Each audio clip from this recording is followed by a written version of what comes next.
चलता रहूंगा पथ पर, चलने में माहिर बन जाऊंगा, या तो मिलेगी मंजिल या एक अच्छा मुसाफिर बन जाऊंगा। इसी के साथ मैं हरिओम स्वागत करता हूं आपके अपने परिवार एच स्टडी ग्रुप में।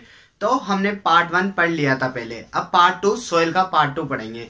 अब पार्ट 1 में क्या क्या पढ़ा था कि मृदा, सोइल की उत्पत्ति किस शब्द से हुई है, लैटिन भाषा से, अर्थ सोलम होता है, उसका फ्लोर अर्थ होता है, ठीक है। फिर पढ़ा व्हिटनी के अनुसार उसकी परिभाषा, फिर हमने उसकी परिभाषा पढ़ी थी कि मृदा त्रिविमीय संरचना होती है। क्या होती है? 3D स्ट्रक्चर होता है, 3D संरचना होती है जो पौधों को आधार व पोषक तत्व प्रदान करती है, मृदा कहलाती है। फिर व्हिटनी के अनुसार मृदा पोषक तत्वों की धानी है। फिर हमने मृदा विज्ञान पढ़ी थी कि ऐसे विज्ञान की वह शाखा जिसमें मृदा का अध्ययन किया जाता है, उसकी 2 शाखाएं, पेडोलॉजी, एडेफोलॉजी की मृदा का उत्पत्ति व वर्गीकरण का अध्ययन। फिर एडेफोलॉजी में पढ़ा था कि उत्पत्ति व मृदा की उत्पत्ति व वर्गीकरण का अध्ययन पौधों या पादपों के संदर्भ में पढ़ा था। फिर उसके बाद अपन ने कंटेंट पढ़े थे, मृदा के 4 कंटेंट पढ़े थे, मृदा वायु, मृदा जल, फिर कार्बनिक पदार्थ, फिर खनिज पदार्थ। खनिज कितने थे? 45 थे, कार्बनिक 5, 25, 25 वो थे।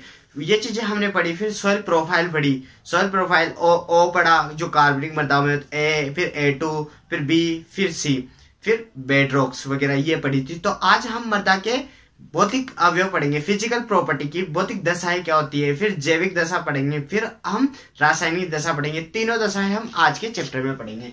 तो पहला हम चालू करेंगे कि मृदा की भौतिक दशाएं, मृदा की भौतिक दशाएं, भौतिक दशाएं, फिजिकल प्रॉपर्टीज, ठीक है ना। अब ये चालू करते हैं कि मृदा की भौतिक दशाएं क्या क्या होती है। तो हम इसमें पहला पढ़ते हैं कि मृदा कणाकार, मृदा कणाकार, मृदा विन्यास, मृदा विन्यास या सोइल टेक्सचर कह दो तुम, ठीक है ना, सोइल टेक्सचर, ठीक है। अब मृदा कणाकार, मृदा विन्यास या सोइल टेक्सचर क्या कहलाता है? तो देखो इसकी परिभाषा क्या है कि मृदा में उपस्थित प्राथमिक कणों का अपेक्षित अनुपात, मृदा में उपस्थित प्राथमिक कणों का अपेक्षित अनुपात, अपेक्षित अनुपात क्या कहलाता है? मृदा कणाकार या मृदा विन्यास कहलाता है, ठीक है। प्राथमिक कणों का अपेक्षित अनुपात ही क्या कहला रहा है? मृदा कणाकार या मृदा विन्यास। अब इसके आधार पर देखेंगे हम कि इसके आधार पर कितने भागों में, इसके आधार पर हम 4 भागों में बांटते हैं। कितने? एक तो रेतीली मृदा, रेतीली मृदा, एक काली मृदा, एक काली मृदा, और एक सिल्टी, और एक दोमट, दोमट, ठीक है। अब चारों को विस्तार से पढ़ेंगे कि रेतीली मृदा। अब रेतीली मृदा को पढ़ते हैं। तो रेतीली मृदा, रेतीली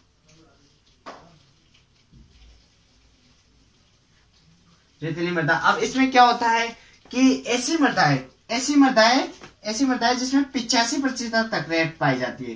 कितनी प्रतिशत? 85% तक रेत पाई जाती है और रेतीली मृदा कहलाती है, ठीक है। पहला कंसेप्ट क्लियर हो गया। अब दूसरा, रेतीली मृदा है, इनमें क्या होता है? भू परिष्करण करना आसानी से होती है, भू परिष्करण क्रिया आसानी से होती है, इसलिए इनको हल्की मृदाएं भी कहते हैं। इनको क्या कहते हैं? हल्की मृदाएं भी कहते हैं। तो भू परिष्करण क्रिया, भू परिष्करण क्रिया हल्की होती, हल्की मतलब हल्की तरह से होती है, आसानी से हो जाती है, तो इनको हम हल्की मृदाएं कहते हैं। क्या कहते हैं? हल्की मृदाएं कहते हैं, ठीक है। 85% रेत पाई जाती है, भू परिष्करण क्रिया आसानी से होती है, इसलिए हल्की मृदाएं कहते हैं। अब तीसरा पॉइंट कि रेतीली मृदाएं होती है, इनमें क्या होता है? वायु संचार आसानी से होता है, वायु संचार आसानी से होता है और अधिक होता है, ठीक है। अब इसमें क्या होता है? जल ग्रहण क्षमता, इसकी जल ग्रहण क्षमता कम होती है, ठीक है। अब रेतीली मृदाओं में कौन कौन सी फसलें बोई जाती है? तो रेतीली मृदाओं में बाजरा है, मूंगफली, बाजरा और दलहनी फसलें, इनकी खेती की जाती है, ठीक है। रेतीली मृदा पढ़ ली। अब इसके बाद पढ़ेंगे हम काली मृदा, काली मृदा। अब काली मृदा का क्या सिस्टम है कि ऐसी मृदा है जिसमें 40% तक क्ले पाई जाती है, काली मृदाएं कहलाती है, ठीक है। इनमें क्या था? भू परिष्करण क्रिया आसानी से हो रही थी, इसलिए हल्की मृदाएं कहते हैं। अब इनमें क्या होगा कि भू परिष्करण क्रिया होगा ना, वो कठिनाई से होगी, भू परिष्करण क्रिया कठिनाई से उत्की, तो इनको भारी मृदाएं कहेंगे। क्या कहेंगे इनको? भारी मृदाएं। भारी मृदाएं, काली मृदाओं को भारी मृदाएं कहेंगे। इसमें वायु संचार आसानी से हो रहा था, अधिक हो रहा था, तो इनमें वायु संचार कम होगा। वायु संचार कम होगा। जल ग्रहण क्षमता इसमें कम थी, क्योंकि रेत में क्या होता है, पानी डालते पहले नीचे चला जाता है। तो काली मृदाओं में क्या होगा, जल संचार अधिक होगा, क्योंकि इनमें जल ग्रहण क्षमता अधिक होगी ना, और वायु संचार कम होगा, क्योंकि ये काली मृदाएं चिपकी हुई रहती है, रेत के काली काली, पानी आते पहले चिपक जाती है, और ये क्या दूर दूर होती है, इसलिए इसमें वायु संचार कम होगा, इसमें अधिक होगा। इसमें मूंगफली, बाजरा, दलहनी फसली उदाहरण थे। तो इसके उदाहरण क्या है? गेहूं, चावल, गन्ना और कपास। कपास तो काली मृदाओं में ही पाया जाता है, कपास है। अब तीसरा सिल्ट। तीसरा सिल्ट, तो ऐसी मृदाएं जिसमें 80% तक सिल्ट पाई जाती हो, तो सिल्टी मृदाएं कहलाती है। ठीक, अब चौथा पढ़ेंगे दोमट मृदा। तो दोमट मृदाएं उन्हें कहते हैं जिनमें प्राथमिक कणों का, मतलब ये प्राथमिक कणों का अपेक्षित अनुपात क्या कहलाता है? मृदा कणाकार। तो सभी प्राथमिक कण, रेत, सिल्ट, क्ले, तीनों क्या समान मात्रा में पाए जाएंगे। रेत, सिल्ट और क्ले, ये तीनों क्या है? समान मात्रा में पाए जाएंगे। तो कौन सी मृदा कहलाएगी? दोमट मृदा, और ये उपजाऊ होती है। ठीक है, मृदा कणाकार, मृदा विन्यास और सॉइल टेक्सचर हमने पढ़ा। तो इसकी परिभाषा क्या थी कि मृदा कणों का अपेक्षित अनुपात। ठीक है, इसको मृदा कणाकार कहते हैं। 4 भागों में रेतीली, काली, सिल्टी और दोमट। रेतीली पर हमने पढ़ ली, जिसे 85% रेत पाई जाती है, भू परिष्करण क्रिया आसानी से होती है, इसलिए हल्की कहलाती है, वायु संचार अधिक, जल ग्रहण क्षमता कम, मूंगफली, बाजरा और दलहनी। और काली मृदाएं 40% क्ले, भू परिष्करण क्रिया कठिनाई से होती है और भारी मृदाएं कहलाती है, वायु संचार कम होता है, जल ग्रहण क्षमता अधिक होती है, गेहूं, चावल, गन्ना, कपास। और सिल्टी में 80% से ज्यादा सिल्ट पाई जाती है। दोमट में क्या होता है कि रेत, सिल्ट, क्ले, तीनों प्राथमिक कणों का अपेक्षित मतलब समान अनुपात पाया जाता है, दोमट कहलाती है। ठीक है, मृदा कणाकार पढ़ लिया। अब रेत, सिल्ट, क्ले, इनका आकार क्या रहता है? ये ISSS का मतलब होता है Indian society of soil science, अंतरराष्ट्रीय मृदा सोसाइटी के अनुसार रेत, सिल्ट, क्ले का आकार कितना है? तो ISSS, इसका मतलब क्या होता है? इंटरनेशनल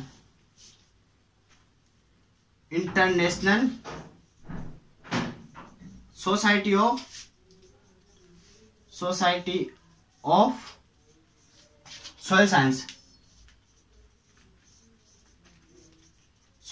इसके अकॉर्डिंग रेत, सिल्ट, क्ले का आकार क्या रहता है? तो देखो मैं बताता हूं आपको। अपन पहले कंकड़, फिर मोटी रेत, फिर बारीक रेत, फिर सिल्ट, फिर क्ले। तो अब देखना, कंकड़ का आकार 2 mm से अधिक होता है। क्या होता है? 2 mm से अधिक होता है। मोटी रेत का क्या होता है? 2 mm से 0.2 mm तक। ठीक, बारीक रेत का क्या रहता है? 0.2 mm से 0.02 mm। ठीक, फिर सिल्ट का क्या रहता है? 0.02 से 0.002 mm। और क्ले का क्या रहता है? 0.002 mm से कम। ठीक, अपन ऊपर जा रहे हैं तो 10 से गुणा हो रहा है। ठीक, ये याद रख लेना। कंकड़ का 2 mm से अधिक होता है। मोटी रेत 2.2 mm से 0.2 mm। बारीक का क्या होता है? 0.2 mm से 0.02 mm। फिर सिल्ट का 0.02 mm से 0.002 mm। और फिर इसका क्या रहता है? क्ले का 0.002 mm से कम, तो क्ले कहलाती है। ये कई बार क्वेश्चन आया होता है, इंपोर्टेंट डाल देना इसमें, है ना, ये बात याद रख लेना। ठीक है, ISSS के अनुसार अपन ने मृदा कणों का आकार पढ़ लिया। अब मृदा कणाकार, मृदा विन्यास हो गया है ना। अब पढ़ेंगे इसके बाद मृदा संरचना, कि मृदा संरचना क्या होती है। तो देखते हैं मृदा संरचना। दूसरा कि मृदा संरचना, सॉइल स्ट्रक्चर। तो अब अपन ने उसमें क्या पढ़ा था कि प्राथमिक कणों का अपेक्षित अनुपात, और इसमें क्या होता है?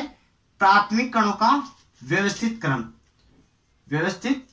क्रम, ये मृदा संरचना कहलाती है। प्राथमिक कणों का व्यवस्थित क्रम ही मृदा संरचना कहलाती है। अब इसमें जैसे प्राथमिक समुच्चय रहते हैं, मृदा कणों के प्राथमिक समुच्चय, नोट डाल के लिखना।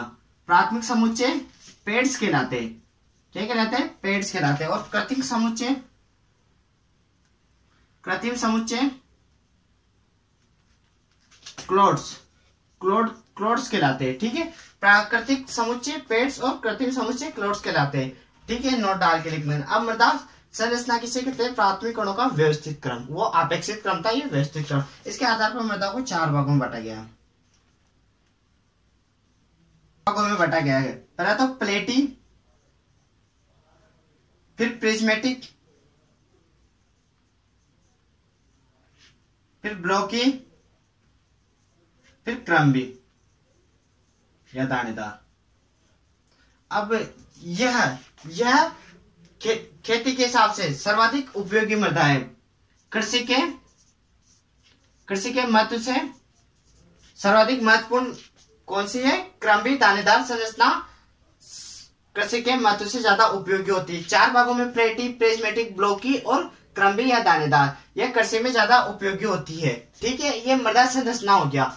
अपन ने पहला पढ़ा था मृदा कणाकार, फिर दूसरा पढ़ा है मृदा संरचना। ठीक है, अब तीसरा देखते हैं मृदा स्वास्थ्य कार्ड क्या होता है? कि जैसे एक इंसान रहता है, उसका हेल्थ सर्टिफिकेट बनता है कि हाँ वो स्वस्थ है या नहीं है, वो बीमार तो नहीं है कहीं। तो ऐसे ही मृदाओं का भी क्या बनता है कि स्वास्थ्य कार्ड बनता है, तो जिसे मृदा स्वास्थ्य कार्ड कहते हैं। मृदा हेल्थ सर्टिफिकेट, स्वास्थ्य कार्ड। अब ये क्या होता है ये देखते हैं, स्वास्थ्य कार्ड। अब एक बार शेयर कर दो ताकि इसको देखेंगे। फिर एक बार शेयर कर दो, वीडियो को लाइक और शेयर कर दो। अब मृदा स्वास्थ्य कार्ड क्या होता है? तो मृदा स्वास्थ्य कार्ड, अब देखो कि 19 फरवरी 2015 को सूरतगढ़, कौन सा गढ़? सूरतगढ़, श्री गंगानगर। अब यहाँ पे माननीय पीएम प्रधानमंत्री श्री नरेंद्र मोदी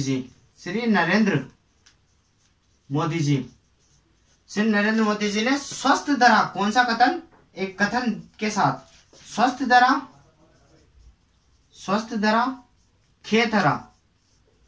खेतहरा, इसके साथ मृदा स्वास्थ्य कार्ड की शुरुआत की। 19 फरवरी 2015 को सूरतगढ़, श्री गंगानगर में माननीय प्रधानमंत्री श्री नरेंद्र मोदी जी द्वारा एक कथन स्वस्थ दरा खेतहरा, इसी के साथ मृदा स्वास्थ्य कार्ड की शुरुआत की गई। ठीक है, इसीलिए 2015 को अंतर्राष्ट्रीय मृदा दिवस घोषित किया गया। अंतर्राष्ट्रीय मृदा दिवस घोषित किया गया। अब कहते हैं कि मृदा दिवस अंतर्राष्ट्रीय मृदा वर्ष घोषित किया गया, सॉरी। और मृदा दिवस कौन से दिन को आता है? तो मृदा दिवस 5 दिसंबर को मृदा दिवस मनाया जाता है। ठीक है, मृदा स्वास्थ्य कार्ड हो गया कि 19 फरवरी 2015 को, साथ नोट करना, 19 फरवरी 2015 को सूरतगढ़, श्री गंगानगर में माननीय प्रधानमंत्री नरेंद्र मोदी जी द्वारा स्वस्थ दरा खेतहरा कथन से मृदा स्वास्थ्य कार्ड की शुरुआत की गई। अब 2015 को अंतर्राष्ट्रीय मृदा वर्ष घोषित किया गया और मृदा दिवस 5 दिसंबर को मनाया जाता है। ठीक है, अब मृदा स्वास्थ्य कार्ड पढ़ लिया। अब मृदा घनत्व पढ़ेंगे। इसकी एक प्रॉपर्टी क्या है? मृदा घनत्व। तीसरा पढ़ लिया अपन ने, मृदा स्वास्थ्य कार्ड। अब मृदा घनत्व पढ़ेंगे कि मृदा घनत्व क्या होता है। अब चौथा पढ़ते हैं, मृदा घनत्व। घनत्व क्या होता है पहले ये देखेंगे कि घनत्व D बराबर M/V, मतलब भार बटा आयतन, ये होता है घनत्व का सूत्र। तो घनत्व यही होता है, मृदा घनत्व भी इसी से निकालते हैं। अब इसके आधार पर 2 भागों में बांटा गया। पहले तो PD मतलब पार्टिकल डेंसिटी, मतलब वास्तविक घनत्व, पार्टिकल डेंसिटी मतलब वास्तविक घनत्व। दूसरा क्या है? Bulk density, BD, bulk density मतलब आभासी या स्थूल घनत्व। ठीक, अब ये क्या होता है ये देखते हैं। अब PD क्या होता है? अब PD का मान क्या होता है? तो 2.65 सेंटीमीटर, 2.65 ग्राम प्रति सेंटीमीटर क्यूब। ठीक है, अब इसका मान क्या होता है BD का? 1.33 मिलीग्राम प्रति सेंटीमीटर क्यूब। 1.33 मिलीग्राम प्रति सेंटीमीटर क्यूब, इधर भी मिलीग्राम आएगा, ठीक है ना, मिलीग्राम प्रति सेंटीमीटर क्यूब। तो PD particle density, bulk density, ये आभासी है, ये वास्तविक है। अब इसका मान भी ऐसे निकाला जाता है, इसका मान कैसे निकाला जाता है कि m/v, तो ये मान आ जाता है, ठीक है। और इसमें क्या होता है, इसका मान कम क्यों आता है, क्योंकि m/v तो होता है नीचे रंध्रावकाश, रंध्रावकाश आ जाता है। अब रंध्रावकाश अधिक होते हैं तो बीडी का मान घट जाता है, रंध्रावकाश अधिक होते हैं तो बीडी का मान घट जाता है, और रंध्रावकाश कम होते हैं तो बीडी का मान बढ़ जाता है। अब इसको प्रभावित करने वाले कारक कैसे होते हैं कि जैसे पहला कि जैसे मृदाओं में अगर पानी ज्यादा छोड़ दिया जाता है, पानी छोड़ दिया जाता है तो, या फिर भारी वाहन चलाए जाते हैं तो क्या होते हैं, रंध्रावकाश कम हो जाते हैं, रंध्रावकाश कम हो जाते हैं तो बीडी का मान बढ़ जाता है। और भूपरिष्करण क्रिया की जाती है, भूपरिष्करण क्रिया की जाती है तो रंध्रावकाश बढ़ जाते हैं, जिससे बीडी का मान घट जाता है, ठीक है। अगर ये बढ़ेगा तो ये घटेगा, और ये घटेगा तो ये बढ़ेगा। ये मृदा घनत्व पढ़ लिया, ठीक। अब मृदा रंग देखेंगे, मृदा घनत्व के दो भाग के पीडी और बीडी दोनों पढ़ लिए, पार्टिकल डेंसिटी और बल्क डेंसिटी, ये चीज है मृदा घनत्व। अब मृदा रंग पढ़ेंगे कि मृदा रंग का निर्धारण कैसे होता है। तो 5 मृदा रंग, ठीक है। अब सॉइल कलर, सॉइल कलर क्या होता है, मुनसेन, मुनसेन रंग चार्ट से मापा जाता है, रंग चार्ट से मापा जाता है, मुनसेन रंग चार्ट से, एक चार्ट आता है जिसमें सॉइल का कलर निर्धारण किया जाता है। अब मृदा रंग के आधार पर क्या होता है कि इसको तीन प्रकार से है, जैसे एक याद करना आप, क्रोमा, ह्यू और वैल्यू, ठीक। अब क्रोमा क्या होता है, क्रोमा क्या नाम आता है, प्यूरिटी मतलब शुद्धता, शुद्धता, शुद्धता मतलब प्योरिटी। अब ह्यू क्या नापता है, स्पेक्ट्रम, स्पेक्ट्रम मतलब एस, ठीक। वैल्यू क्या नापती है, हल्कापन या भारीपन, हल्कापन या भारीपन, भारीपन ब्राइटनेस, ठीक है। अब जैसे इसको कैसे याद करेंगे, तो ऐसे एक ट्रिक याद कर लेना कि कम है वैल्यू, क्या है, कम है वैल्यू, किसी की वैल्यू कम है, मृदा की वैल्यू थोड़ी कम है तो कम, क्रोमा है, ह्यू और वैल्यू वैल्यू। अब क्रोमा का शुद्धता प्योरिटी होता है, स्पेक्ट्रम होता है और हल्कापन भारीपन। अब इसमें कंफ्यूज मत होना, जैसे एबीसीडी में पी पहले आता है, एस बाद में आता है, पी पहले आता है, एस बाद में आता है, ठीक है। और ये वैल्यू क्या है, कम, इंसान की कम होती है ज्यादा होती है, वैल्यू कम होती है ज्यादा होती है, हल्कापन या भारीपन, हल्कापन होता है या कम होता है, ठीक है। मृदा रंग हो गया, मुझसे रंग चार्ट से। अब इसके ये अवयव है, क्रोमा, ह्यू, वैल्यू। अब क्रोमा शुद्धता मापता है, ह्यू स्पेक्ट्रम और वैल्यू हल्कापन या भारीपन मापता है। अब मृदा कलर, जैसे मृदा का पीला रंग, पीला रंग किस कारण से होता है, तो लिमोनाइट के कारण, लिमोनाइट के कारण मृदा का पीला रंग होता है। मृदा का नीला रंग किस कारण से होता है, तो ऑक्सीजन की अनुपस्थिति, ऑक्सीजन की अनुपस्थिति के कारण। तो मृदा का लाल रंग किस कारण से होता है, तो आयरन या हेमेटाइट के कारण, आयरन या हेमेटाइट के कारण, हेमेटाइट के कारण। अब मृदा का सफेद रंग कौन निर्धारण करता है, तो सिलिका की अधिकता के कारण, सिलिका की अधिकता के कारण। और मृदा का काला रंग, तो मृदा का काला रंग कार्बनिक पदार्थों की अधिकता के कारण, कार्बनिक पदार्थों की अधिकता के कारण, या मैग्नीज की अधिकता के कारण, मैग्नीज पदार्थ की अधिकता के कारण, या टिटानीफेरस मैग्नेटाइट, टिटानीफेरस मैग्नेटाइट की अधिकता के कारण, इसके कारण से काला रंग अधिक होता है। पीला रंग, पीला जैसे नींबू होता है, नींबू को क्या कहते हैं अंग्रेजी में, लेमन कहते हैं, तो वही देख लेना, पीला रंग क्या हो, लिमोनाइट के कारण। नीला रंग ऑक्सीजन की अनुपस्थिति के कारण। अब लाल रंग होता है आयरन के, वो जंग लगता है जब लाल लाल हो जाता है ना, तो हेमेटाइट या आयरन के कारण। सफेद रंग, स से सफेद हो गया, स से सिलिका, स से सफेद। काला रंग कार्बनिक पदार्थों की अधिकता, मैग्नीज की अधिकता या टिटानीफेरस मैग्नेटाइट की अधिकता के कारण। हमने 4 पढ़ लिए कि मृदा कणाकार क्या होता है, मृदा संरचना क्या होता है, मृदा स्वास्थ्य कार्ड क्या होता है, मृदा घनत्व पढ़ लिया। मृदा रंग कौन सा है, मृदा रंध्रावकाश, मृदा रंध्रावकाश। मृदा घनत्व पढ़ा था ना, जिसके बीडी और पीडी, बीडी के अपोन में आया था। मृदा जैसे अपन ने मृदा घनत्व पढ़ा था, सॉइल डेंसिटी, मृदा घनत्व D बराबर M/V, ठीक है। तो अपन ने इसके आधार पर पीडी पार्टिकल डेंसिटी और बीडी पढ़ा था। इसके में क्या हुआ था, m/v इंटू रंध्रावकाश आया था। अब वो रंध्रावकाश देखेंगे कि मृदा रंध्रावकाश, रंध्रावकाश, ठीक है, छठा है। अब मृदा रंध्रावकाश, मृदा रंध्रावकाश को कैसे निकालते हैं, तो मृदा रंध्रावकाश, इसका सूत्र बताता हूं। मृदा रंध्रावकाश बराबर 1 माइनस बीडी अपॉन पीडी।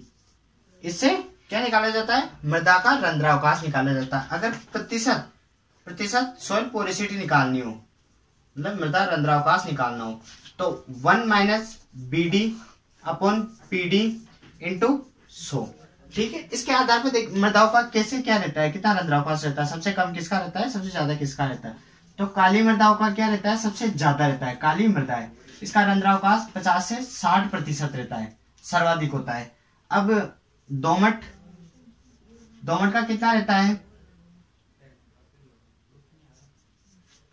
30 से 50, दोमट का 30 से 50% रहता है। और रेतीली मृदाओं का रंध्रावकाश, 20 से 30%, मतलब सबसे कम रहता है, ठीक है। प्रतिशत रंध्रावकाश निकाल के बता दिया कि काली मृदाओं का सबसे ज्यादा, दोमट का बीच में होता है 30 से 50, रेतीली मृदाओं का 20 से 30%, ठीक है। मृदा की भौतिक दशाएं पढ़ ली। अब मृदा की भौतिक दशा एक बार रिपीट कराता हूं मैं जल्दी, ठीक है, ध्यान से सुनना।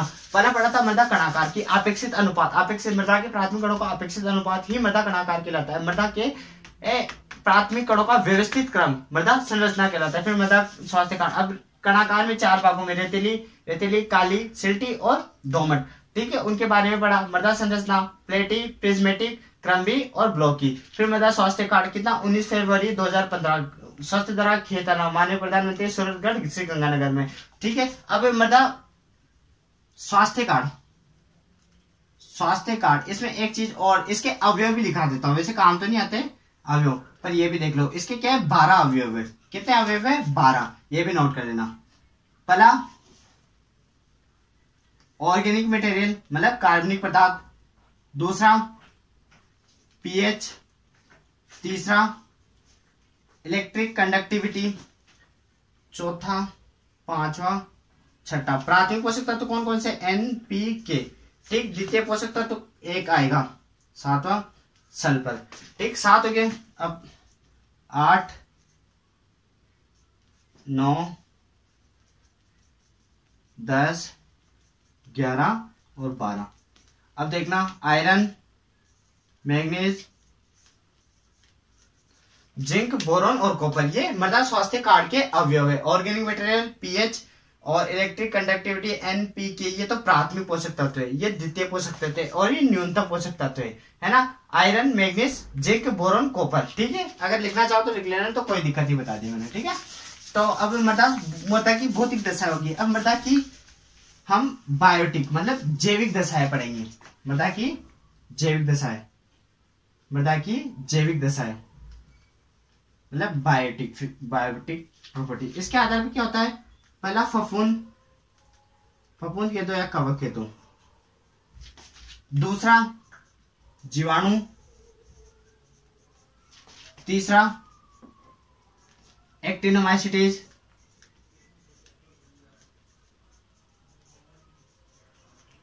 और चौथा शैवाल। पांचवा लाइकेन, ठीक है। अब शैवाल, फफूंद क्या होता है, मृदा में भार की दृष्टि से सर्वाधिक महत्वपूर्ण होता है। मृदा में भार की दृष्टि से सर्वाधिक महत्वपूर्ण जैविक दशा है ये। भार की दृष्टि से सर्वाधिक महत्वपूर्ण अवयव फफूंद है, ठीक है। तो जनसंख्या की दृष्टि से कौन है, तो मृदा में जनसंख्या की दृष्टि से सर्वाधिक महत्वपूर्ण जीवाणु है, ठीक है। जैसे जीवाणु और जैसे जनसंख्या, ऐसे याद रख लेना, भार की दृष्टि से होता है। अब फफूंद क्या है, अम्लीय मृदाओं में सर्वाधिक सक्रिय रहती है। जीवाणु क्या है, उदासीन मृदाओं पर सर्वाधिक सक्रिय रहता है। एक्टिनोमाइसीटीज क्या होता है, शैवालीय मृदाओं में, मतलब सारी मृदाओं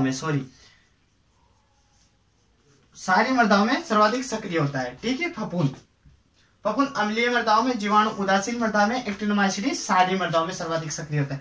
फफूंद का क्या कार्य रहता है, फफूंद कार्बनिक पदार्थों का कार्बनिक पदार्थों का अपघटन करता है। कार्बनिक पदार्थों का क्या करता है? अपघटन करता है। जीवाणु का क्या काम रहता है? तो जीवाणु के कार्य देखेंगे। जीवाणु नाइट्रोजन स्थिरीकरण करता है। नाइट्रोजन स्थिरीकरण करता है। कौन करता है? तो राइजोबियम जीवाणु करता है। राइजोबियम जीवाणु करता है। अघुलनशील फास्फोरस को P2O5 अघुलनशील फास्फोरस को घुलनशील फास्फोरस में परिवर्तित करता है। कौन करता है? तो स्यूडोमोनास और बेसिलस। ये जीवाणु अघुलनशील फास्फोरस को घुलनशील फास्फोरस में परिवर्तित करते हैं। अब फफूंद का क्या होता है? चावल की खेत में पानी अधिक रहता है, ऑक्सीजन अनुपस्थित रहती है, तो ऑक्सीजन की अनुपस्थिति में ये अनुपस्थित रहता है। ठीक है, चावल के खेतों में फफूंद अनुपस्थित रहता है। अब यह क्या होता है चावल के खेतों में? यहाँ चावल के खेतों में क्या होता है कि वायु तो उपस्थित रहती नहीं है, अनुपस्थित रहती है ऑक्सीजन। तो वायु की अनुपस्थिति में मिथेनोजेंस नामक अवायवीय जीवाणु मिथेनोजेनस नामक अवायवीय जीवाणु प्रतिक्रिया करके क्या है? मीथेन गैस का निर्माण करता है। तो चावल के खेतों में क्या होता है? मीथेन गैस का स्त्रावण होता है, ये ध्यान रखना। ठीक है, कई बार क्वेश्चन आया हुआ है। मीथेन गैस कहां से निकलती है? चावल के खेतों में निकलने वाली कौन सी गैस होती है? मीथेन गैस होती है। एक्टिनोमाइसीट्स सारी मृदाओं में ज्यादा सक्रिय होता है। अब ये इसका क्या कार्य है? तो लिग्निन का अपघटन करना होता है। लिग्निन का अपघटन कौन करता है? तो एक्टिनोमाइसीट्स करता है। एक्टिनोमाइसीट्स ये नाइट्रोजन लिग्निन का अपघटन करता है और सारी मृदाओं में ज्यादा सक्रिय होता है। ठीक है, ये हो गया इसका। तो और एक बात हो, ये जिस खेत में उपस्थित रहता है उसमें एक विशेष प्रकार की गंध आती है। तो अपने को पता चल जाता है कि इसमें एक्टिनोमाइसीट्स सक्रिय है, ये बात नोट कर लेना। अब सवाल क्या होता है देखते हैं। देखो, विशेष प्रकार की गंध आती है तो एक्टिनोमाइसीट्स होता है। अब सवाल क्या होता है? जल में अधिक उपस्थित रहता है सवाल। ठीक है, अब सवाल का कार्य क्या होता है? तो नाइट्रोजन स्थिरीकरण करना होता है। क्या होता है? नाइट्रोजन स्थिरीकरण करना होता है। अब चावल में जैसे कौन सा सवाल उपयोग करते हैं? तो ब्लू ग्रीन एल्गी नील हरित सेवाल का उपयोग किया जाता है, चावल में किया जाता है। तो ये सेवाल खत्म हो गया। नाइट्रोजन स्थिरीकरण करता है और जली में पाया जाता है सेवाल। ठीक है, ये बात नोट कर लेना। अब लाइकेन देखो आप, लाइकेन में एक इतनी तगड़ी चीज बताऊंगा, जिंदगी भर नहीं भूलोगे। आपने कभी अपनी शक्ल देखी है क्या? नहीं देखी ना? तो एक बार देख लेना। अब एक ट्रिक याद करो, शक्ल। आपकी शक्ल है ना, वो याद कर लो। शक्ल देखिए आपने, शक्ल। तो स से क्या होता है? सेवाल और कवक। सेवाल और कवक का सहजीवन संबंध, मतलब ये इस पे डिपेंड होता है, ये इस पे डिपेंड होता है। और ल से लाइकेन। सेवाल और कवक का सहजीवन संबंध क्या कहलाता है? लाइकेन। और प्रदूषण, इसका काम क्या होता है? प्रदूषण सूचक के रूप में काम करता है। ठीक है, ये लाइकेन हो गया। अब मतलब कि जैविक दशाएं पढ़ ली, फफूंद पढ़ लिया, जीवाणु पढ़ लिया, एक्टिनोमाइसीट्स, सेवाल और लाइकेन पढ़ लिया। फफूंद का क्या है? मृदा में भार की दृष्टि से सर्वाधिक उपयोगी है। अब मृदा में जनसंख्या की दृष्टि से कौन अधिक है? तो जीवाणु है। जैसे जनसंख्या। एक्टिनोमाइसीट्स सारी मृदाओं, ये अम्लीय मृदाओं में अधिक सक्रिय है, ये उदासीन में, और ये सारी मृदाओं में अधिक सक्रिय है। इसका कार्य क्या होता है? कार्बनिक पदार्थों का अपघटन है। ये क्या करता है? नाइट्रोजन स्थिरीकरण कौन करता है? तो राइजोबियम जीवाणु करता है। अघुलनशील फास्फोरस को क्या करता है? घुलनशील फास्फोरस में परिवर्तित कौन करता है? स्यूडोमोनास और बेसिलस करता है। ठीक है, इसका कार्य क्या है? लिग्निन का अपघटन करता है। अब ये चावल के खेत में क्या है? अनुपस्थित रहता है, क्योंकि वहां पे वायु ऑक्सीजन नहीं रहती। अब यहाँ पे क्या होता है? यहाँ पे भी ऑक्सीजन तो नहीं रहती चावल के खेतों में, इसलिए अवायवीय जीवाणु मिथेनोजेनस नामक अवायवीय जीवाणु वहां पे कार्य करता है और मीथेन का उत्सर्जन करता है। तो चावल के खेतों में हमेशा मीथेन गैस निकलती। और एक्टिनोमाइसीट्स का कैसे पता चलता है? कि एक विशेष प्रकार की गंध आती है। किसी भी खेत में अगर ये एक्टिव रहता है ना, तो एक विशेष प्रकार की गंध अब निकलते हैं ना, तो पता चल जाता है। अब सवाल का क्या है? सवाल जलीय जीव है, तो ये नाइट्रोजन स्थिरीकरण करता है और चावल में ब्लू ग्रीन एल्गी का उपयोग होता है। ठीक है, सवाल के बारे में विस्तार से बता दूंगा और लाइकेन के बारे में बाद में बता दूंगा। अब लाइकेन को अपनी शकल देख ही लिया आपने, शकल याद रख लिया। सेवाल और कवक का सहजीवन संबंध ही लाइकेन कहलाता है। ठीक है, हमेशा याद रहेगा आपको। और प्रदूषण सूचक के रूप में कार्य करता है। तो हमने मृदा की भौतिक दशाएं, फिजिकल प्रॉपर्टी पढ़ी, फिर बायोलॉजिकल, फिर बायोटिक जैविक दशाएं पढ़ी। अब हम पढ़ेंगे उनकी रासायनिक दशाएं, मृदा की रासायनिक दशाएं क्या होती है। ठीक है, तो रासायनिक दशा में हम पीएच पढ़ेंगे एक, ये बात ध्यान रखना। तो अब मृदा की तीसरा पढ़ रहे हम कि मृदा की रासायनिक दशाएं, रासायनिक दशा, केमिकल प्रॉपर्टीज। अब इसमें पीएच देखते हैं, पीएच पढ़ते हैं। पीएच पुंसांस हाइड्रोजन। अब इस 1909 में क्या हुआ था, सोरेनसन नामक वैज्ञानिक ने, 1909 में सोरेनसन नामक वैज्ञानिक ने पीएच की खोज की। पीएच की खोज 1909 में सोरेनसन नामक वैज्ञानिक ने पीएच की खोज की। पीएच क्या होता है, पीएच बराबर 1 log हाइड्रोजन आयन, मतलब minus logarithm of hydrogen ion की कंसेंट्रेशन सांद्रता ही पीएच कहलाती है। Minus logarithm hydrogen ion concentration is known as pH. ठीक है, अब पीएच स्केल बना के बताता हूं आपको। 0, 7 और 14। इधर H प्लस आयन बढ़ते हैं, इधर OH माइनस आयन बढ़ते हैं। इधर प्रबल अम्लीय होता है, 7 उदासीन और 14 क्षारीय। ठीक है, ये पीएच होता है। अब H प्लस आयन और OH माइनस आयन का गेम है। ठीक है, हाइड्रोजन आयन के सांद्रता मापने के काम जो आता है ना, जो यंत्र, वह पीएच स्केल कहलाता है। 1909 में सोरेनसन ने इसकी खोज की थी। पुंसांस हाइड्रोजन इसकी फुल होती है। ठीक है, अब 7 से इधर आता है तो उसकी प्रवृत्ति अम्लीय होती है, मतलब H प्लस आयनों की संख्या बढ़ेगी और OH माइनस आयनों की संख्या घटेगी। ठीक है, अब इधर 7 से 14 की ओर जाता है तो सारी प्रकृति बढ़ेगी, किसी पदार्थ की सारी प्रकृति बढ़ेगी और अम्लीय प्रकृति घटेगी। H प्लस कम होंगे, OH माइनस अधिक होंगे। जैसे HCl तो अम्लीय होता है, NaOH क्षारीय होता है। ये मृदा की रासायनिक दशा है। जैसे मृदा का पीएच 7 से कम होगा तो वो अम्लीय मृदा कहलाएगी, 7 से अधिक होगा तो वो क्षारीय मृदा कहलाएगी। ठीक है, मृदा की रासायनिक दशा होगी। पीएच वगैरह के बारे में अब पीपीएम वगैरह को एक ये भी बता देता हूँ तुम्हें, कभी जिंदगी में चीज और दिखा दे, एक चीज और बता दो, प्रतिशत को पीपीएम में पलटना और पीपीएम को प्रतिशत में बदलना। जैसे वायुमंडल में CO2 की मात्रा कितनी है, 0.03%। तो इसका एक बार क्वेश्चन आया था जेक में कि इसको पीपीएम में कन्वर्ट करो, तो इसका 300 पीपीएम आता है। ये कैसे आया ये बताता हूँ। तो पीपीएम निकालना है अपने को, तो प्रतिशत बटा 100 इंटू 10⁻6। ये अब देखो, ये है 0.03% बटा 100 इंटू 10⁻6। ठीक है, अब देखो 0.03%, 100 से ये 2 0 कटा तो इंटू 10⁻4 आ गया। अब ये 2 0 ये हो गया तो 2 0 ये हटा तो 3 इंटू 10⁻2 0 ये हटा यहाँ पर ने, तो यहाँ पे 2 0 हटा दिया तो 10⁻2 हो गई। अब 100 इंटू 3 बराबर 300, तो कितना पीपीएम आया, प्रतिशत 0.03% का 300 पीपीएम आ गया। अब इसी को इधर बता देता हूं, प्रतिशत ज्ञात करना। पीपीएम है 300 पीपीएम बटा 10⁻6 इंटू 100। ठीक है, अब 2 0 ये 2 0 है तो 3 बटा 10⁻2 हो गई। ठीक, 2 0 2 0 4 0, तो 3 इंटू 10⁻4 हो गए ना, तो 2 0 हटा दी। ठीक है, अब इसको 0.03%, ये 2 0 लगाकर प्रतिशत लगा दिया, 0.03%। ठीक है, एक और ये 2, तो ये निकालना सीखे प्रतिशत को पीपीएम और पीपीएम को प्रतिशत में। अब भारत की समस्याग्रस्त मृदाएं पढ़ेंगे, तो उनमें अपन लवणीय, क्षारीय, अम्लीय मृदाएं पढ़ेंगे, वो अगले पार्ट में पढ़ेंगे। मृदा जैसे उनका सुधार पढ़ेंगे, उनके कारण पढ़ेंगे कि कैसे होती है लवणीय, अम्लीय, क्षारीय वगैरह मृदाएं। तो इसके बाद हम जलवायु कारक पढ़ेंगे, राजस्थान के जलवायु कारक। इसी के साथ आप हमसे जुड़े रहे, लाइक से सब्सक्राइब जरूर करना ताकि मैं आगे वीडियो बना सकूं और हमारा साथ देना। इसी के साथ मैं अलविदा लेना चाहूंगा। धन्यवाद।